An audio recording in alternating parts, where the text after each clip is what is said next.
بسم اللہ الرحمن الرحیم۔ جنات کا بھیانک انتقام قسط نمبر 7۔ حامد کو تو اس میں خود کا چہرہ نظر آ رہا تھا، مگر عامل صاحب کو اس میں ایک چیل نظر آ رہی تھی۔ انہوں نے نہایت عجلت سے وہ کٹورا حامد کے سامنے سے کھینچ لیا اور پوری قوت سے اس کا پانی حامد کے منہ پر پھینک دیا۔ حامد اس کے لیے تیار نہیں تھا، ہڑبڑا کر پیچھے کی طرف گر گیا تھا۔ حالانکہ پانی ایک کٹورا ہی تھا، مگر حامد کے اوپر کم از کم 2 بالٹی پانی گرا تھا۔ عامل صاحب نے فوراً اٹھ کر اسے سیدھا بٹھایا اور ایک کالا غلاف اس کے سر پر ڈال دیا۔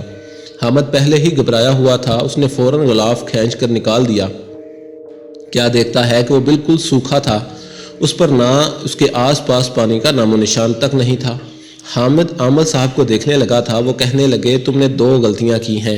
ایک تو تم نے ایسے ویرانے میں پرندوں کا شکار نہیں کرنا تھا، دوسری غلطی یہ کہ اگر کر لیا تھا تو جنگل میں جانا کیوں تھا؟ تم وہیں سے جنات کے نرغے میں آ گئے تھے۔ ہم لوگ بلاؤں اور آفتوں کا علاج اللہ کے اذن سے تو کر لیتے ہیں، مگر جناتوں کے معاملات میں ہم ہاتھ نہیں ڈالتے۔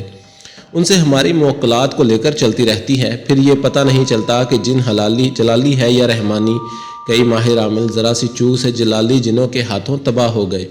حامد نے ڈرتے ڈرتے پوچھا، تو کیا میرا چھٹکارا نہیں ہو سکے گا؟ انہوں نے کہا، اب ایسا بھی نہیں، مجھے کچھ موکلوں کی مدد لینی ہوگی۔ فی الحال میں تمہیں ایک بزم دیتا ہوں۔ یہ ایک طریقہ ہوتا ہے، اس کے استعمال میں بڑی ہمت اور خود اعتمادی کی ضرورت ہوتی ہے۔ اس میں ناکامی خطرناک ہو سکتی ہے۔ مجھے کیا کرنا ہوگا عامل صاحب؟ حامد نے پوچھا۔ وہ بولے، یہ بزم لے کر جا کر تمہیں موقع دیکھ کر وہیں جلا دینا ہوگا۔ اس کے جلتے ہی وہ جادو نگری فنا ہو جائے گی اور تم ہمیشہ کے لیے اپنی اصلی شکل میں آزاد ہو جاؤ گے۔ مگر یہ کسی پر کسی بھی حالت میں ظاہر نہ ہو کہ تمہارے پاس ایسی کوئی چیز ہے۔ حامد نے پوچھا، اسے جلانا کیسے ہے؟ ٹھہرو، عامل صاحب نے کہا اور ایک الماری سے ڈبیا نکالی جس کا سائز جوتا پالش کی ڈبی جتنا تھا۔ اس میں کوئی خاکی رنگ کا سفوف تھا۔ عامل صاحب نے اس میں سے چنے کے وزن جتنا نکال کر زمین پر رکھ دیا اور ایک ماچس حامد کو دے کر بولے، اسے آگ لگاؤ۔ حامد نے ڈرتے ڈرتے ماچس کی تیلی سلگا کر سفوف کو لگا دی۔ کچھ دیر تو سفوف بارود کی طرح جلا، پھر اتنے زور کا جھماکا ہوا کہ اللہ کی پناہ۔ حامد ڈر کر عامل صاحب سے لپٹ گیا۔ سارے کمرے میں دھواں پھیلنے لگا تھا۔ کمرہ برتے ہی دھواں ایک دم سے کم ہونے لگا۔ تھوڑی دیر میں دھند چھٹ گئی اور ایک کمرہ پہلے جیسا صاف ہو گیا۔ عامل صاحب کہہ رہے تھے، اس قسم کے معاملات ہمت بہت ضروری ہوتی ہے۔ تم ہی ڈر گئے تو پھر کیا رہ جاتا ہے؟ پھر کچھ دیر رسمی گفتگو کرنے کے بعد حامد وہاں سے نکل گیا تھا۔ اس نے طے کیا تھا کہ کچھ ہو جائے وہ یہ خطرہ مول لے گا۔ گھر آ کر اس نے دادی سے کہا، اسے پھر کام سے جانا ہے، 2-3 دن لگ جائیں گے، لہٰذا وہ چچا کے گھر چلی جائیں۔ دادی ماں تیار ہو گئیں۔ چلتے وقت حامد کے سر پر ہاتھ رکھ کر دعائیں دیں۔ حامد انہیں چچا کے گھر چھوڑ آیا تھا۔ جنگل جانے کے لیے اس نے کار سٹارٹ کی تو کار سٹارٹ نہیں ہوئی۔ کچھ دیر کوشش کرنے کے بعد اس نے کار گھر پر ہی رہنے دی اور ٹیکسی سے جنگل کی طرف نکل گیا تھا۔ جنگل سے کچھ پہلے ہی اس نے ٹیکسی چھوڑ دی تھی۔ اب وہ ایک بار پھر بس جنگل سے گزر رہا تھا۔ درخت سے گزر کر وہ ٹھیک اسی جگہ تھا جہاں چیل زخمی ہو کر گری تھی۔ اس جگہ سے ہی اس منحوس نگری کا احاطہ شروع ہوتا تھا۔ جیسے ہی حامد نے احاطے میں قدم رکھا، وہ پھر اسی محل میں تھا۔ سامنے تہمینہ بیٹھی تھی، اس کے چہرے پر ایک طنزیہ مسکراہٹ کھیل رہی تھی۔ آخر تم آ ہی گئے، وہ کہنے لگی تھی۔ حامد نے کہا، ہاں میں نے کہا تھا نا کہ آؤں گا، سو آ گیا۔ وہ ہنسی اور کہنے لگی، کیا سمجھتے ہو تم کہ تم آئے ہو؟ نہیں نہیں، تمہارے تو ارادے یہاں سے نکلتے ہی بدل گئے تھے۔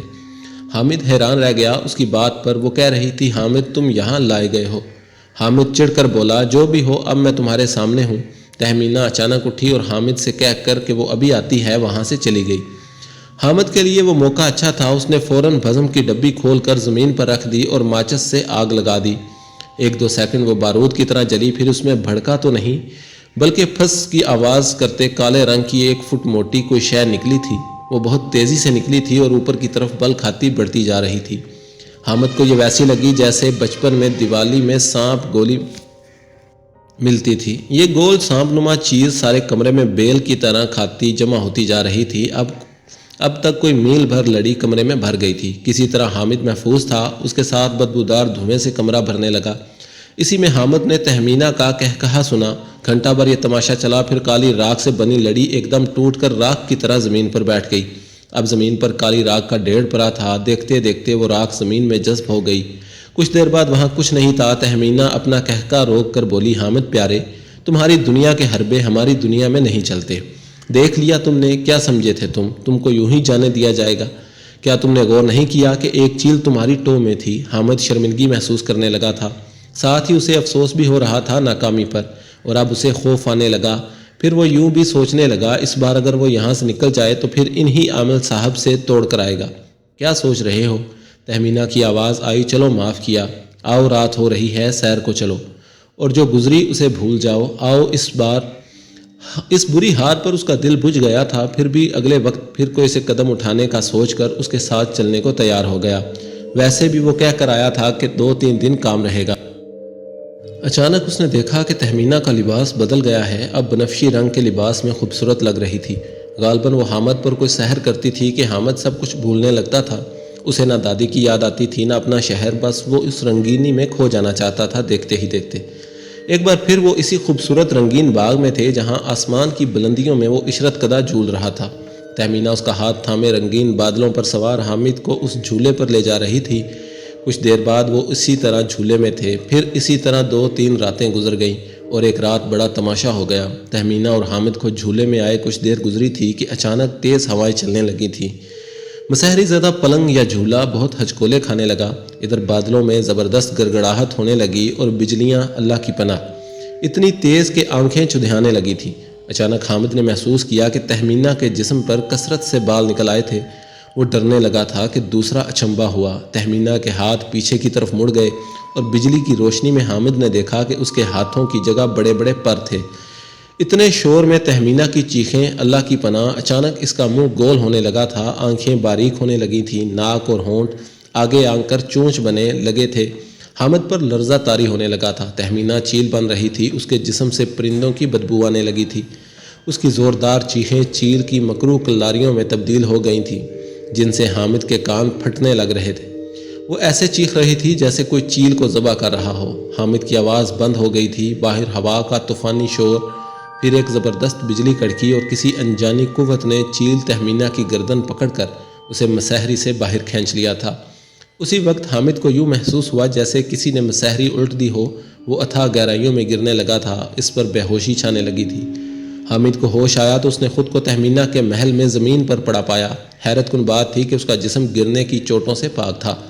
اس نے دیکھا کہ اس کے پاس ایک لڑکی بیٹھی ہے جو اسے ہوش میں لانے کی کوشش کر رہی تھی۔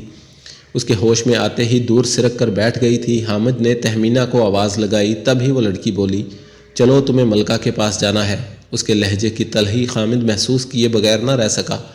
حامد نے کوئی جواب نہیں دیا تھا۔ کچھ دیر بعد وہ تیز آواز میں بولی، چلو اٹھو فوراً۔ اس بار اس کے تہمکانہ لہجے میں غراہٹ شامل تھی۔ جاری ہے۔